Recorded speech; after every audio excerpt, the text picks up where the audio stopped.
Do you want to find out what the three things that are going to go into the red bubble territory are? Because that's what people are saying. We're in the red bubble alert. You got to be careful. The everything bubble. Stock market is crashing. Bitcoin is crashing. Crypto is crashing. AI is crashing, except for Nvidia. Do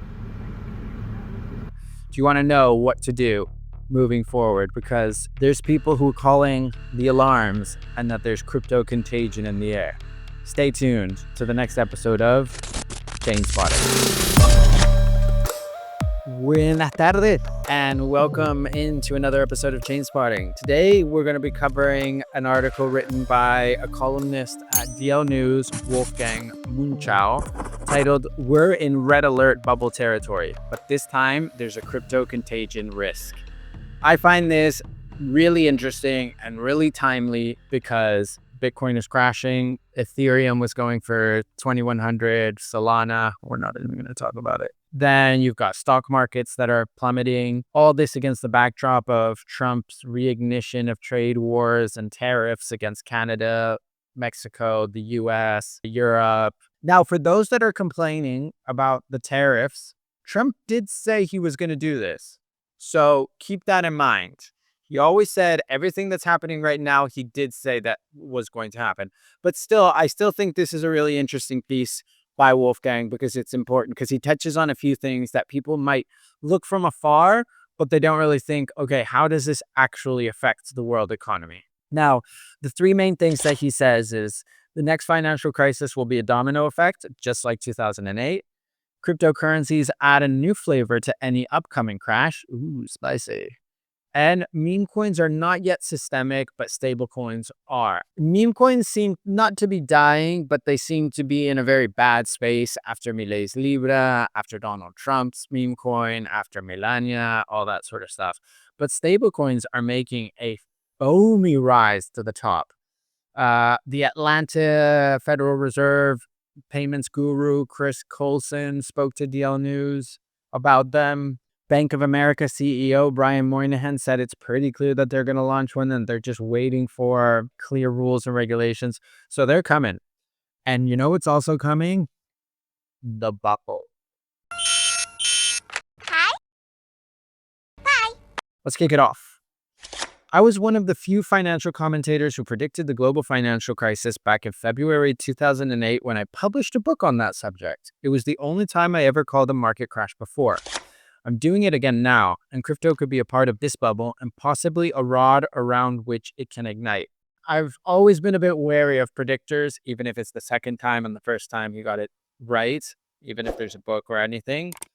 Now, he does caveat this by saying there is no reliable way to predict bubbles, but he does say that there is the emergence of unusual financial instruments, and that starts to create complexity and convexity risks and all these sort of things that make people a little bit jittery and make people think about what's going to happen. And I think if you add in crypto, it can make for a dicey situation. Now, he starts off with crypto as an asset.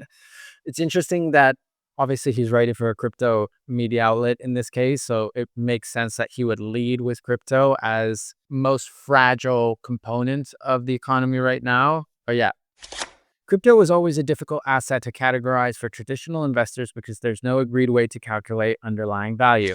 Beyond the classic crypto assets like Bitcoin, there's a lot of crazy stuff going on that defies even the most benevolent attempts to find a good reason. That's true. Bitcoin has one valuation, Ethereum has another valuation. The two communities hate each other to a degree. Bitcoin is the only one, Ethereum is the only one. One is slow and a pet rock. The other one is too complex and too difficult to understand. Wolfgang dives into meme coins. I think meme coins are just a very small blip on the radar, even if, like he says, the meme coin industry or sector is approximately 80 billion and it's super speculative. But in the same ways it's super speculative, Dogecoin accounts for half of that and it's not going anywhere. One could even say it's a store of value Dogecoin, kind of like the Beanie Babies if you want to say that. But yeah, there are other sorts of risk factors that he's putting in together. I do think that he points out the Milei disaster. Like he writes here, Argentina's benchmark stock index tumbled more than 5% after a judge was appointed to probe President Javier Milei's role in promoting a meme coin that crashed.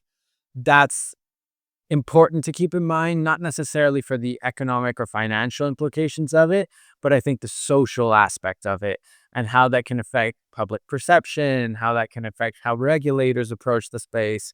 That's something to keep in mind. Now, he calls out stable coins. So, stablecoins have a rational business model behind them, but they are vulnerable to macroeconomic shocks, says Wolfgang. Fiat backed stablecoins hold reserve in short term government bonds, such as US Treasuries. If inflation rises, as I expect to happen, and the Fed will once again raise interest rates, hawkish, the price of short date bonds will plummet, and this will reduce the value of reserves. The 1994 bond market crisis was triggered by an unexpected quarter point interest rate increase by the Federal Reserve. 3 years later, the Asian financial crisis occurred because countries operated exchange rate regimes very similar to stablecoins. They were all backed by US Treasuries. Now, it's interesting because, like he says, this is the thing about finance. Nothing is really new, except for maybe Bitcoin and some permissionless tech. But like stablecoins, even if they are relatively new, it's just like a repackaging of stuff that already existed. So I do think it's important to call out the alarm, like what he says. Even if stablecoins are relatively new instruments, a stablecoin crisis would be a classic case of asset liability mismatch, which is a very common type of financial crisis since time immemorial. Apart from Asia in 1997, this is also what happened in the UK during the short, nasty regime of then Prime Minister Liz Truss in 2022, who spooked the markets with an expansionary budget that led to a sudden rise in bond yields. That prompted a crisis. Now he says it's not a very serious crisis, but it makes a good example of contagion into other market segments. Stablecoins, 225 billion. Actually, when he wrote this was a 225 billion market valuation. Now it's more around 180. So keep that in mind. So another red flag that he calls out is the stock market. So Robert Shiller's cyclically adjusted price earning ratio, or CAPE, is edging toward the all-time high for the S&P 500. The rate is at just under 40, not far from the peak during the dot-com bubble, which is, by historical comparison, an absurdly high number. I don't know enough to say just on the face that an absurdly high number is a necessary prerequisite for a crash or causation or just correlation, but it's important to keep in mind. Yeah, back in the late 1990s, investors were rational to be excited about the commercial opportunities offered by the internet, but at that point, the main trends were not yet clear to see. Microsoft and Intel ruled the sector. Apple was an ailing computer manufacturer. Amazon just got started. Google and Facebook were not yet on the horizon. The investors were ultimately right in their analysis that the dot-com era would produce massive profits, but they were mostly wrong about the stocks. So he makes the point about AltaVista. For those of you youngsters that might not know, AltaVista was the first search engine before Google. I remember using it. Fucking slow, but it was pretty cool. Now, he makes this sort of analogy that it might be is NVIDIA, for example, which is all about computer chips, just reported earnings for 38 billion. It seems like NVIDIA is the only one who's making money nowadays. The Alta Vista of today, AI is going to be huge, he says, but do we really know who will benefit most? The technology behind AI is open source, and as a Google memo once candidly admitted, we have no modes, and neither does OpenAI. Now he dives into the other hunch of what might be the onset of the next crash, which is artificial intelligence, AI. Now, what I really enjoyed is that his hunch is that the big winners of AI will be the users of AI, not the producers. They stand to achieve big productivity gains.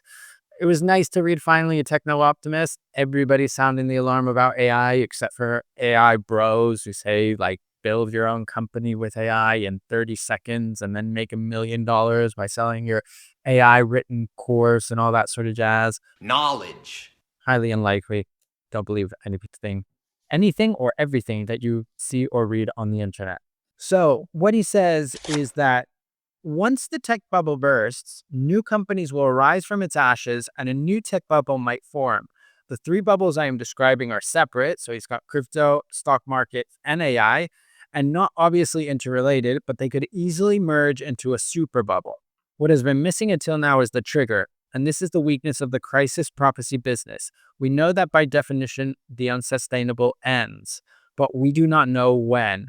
My hunch is that the trigger will be something to do with Trump, a trade war like we're living in right now, an excessive cost tax cut, so he's pushing through $4.5 trillion in tax cuts, or some deregulation gone wrong.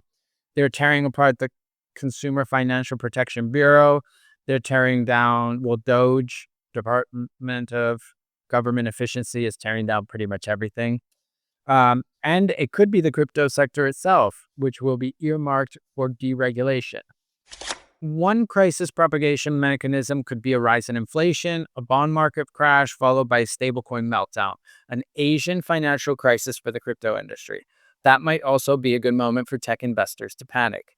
This is where I see the biggest danger lies, not in one isolated crisis, but in a financial domino effect that ripples through the entire system, like it did in 2008. Everything bubble all around me, bubbles, surface bubbles. And this isn't a bubble bath. This is like the bubble boy from Seinfeld.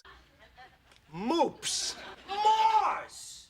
Help someone! Shout out to my fellow bubble boy referenciers. This isn't the first person that's called out this issue. Andres Antonopoulos has been talking about the everything bubble for a while. There's a bubble in gold. There's a bubble in the stock market, in bonds, in real estate, in crypto, you name it. That's one of the actual arguments that he uses for crypto, that it's a bubble that anybody can participate in. Whereas the other one is the playground for the rich and the Western and the whites. I am white, and I guess you could say Western, not rich. But whereas everybody else has to reap the consequences of what happens. Why did I want to talk about this?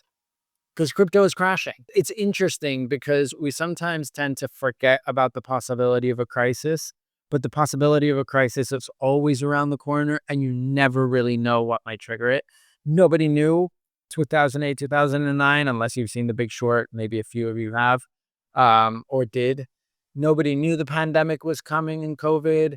There is signs. There's always top signs.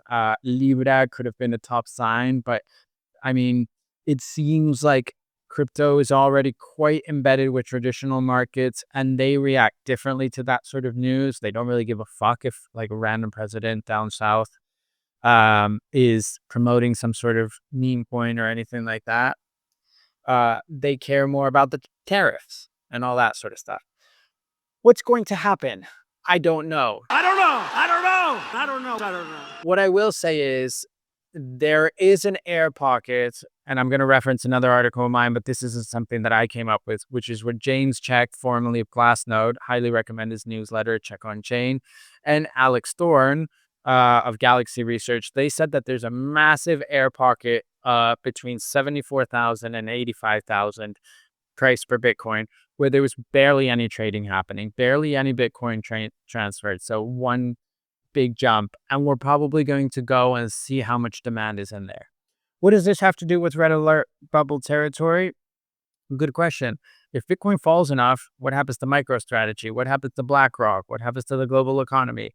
Now, will it be a domino effect? What will be the trigger? I lean towards what Wolfgang is saying. Trump, deregulation, tariff wars, something like that. But yeah, I don't really know. What do you think? Is the next crash on its way? Let me know. Leave your comments. Don't forget to give us a subscribe, a like, a share, all that sort of stuff. Remember, guys, choose your news.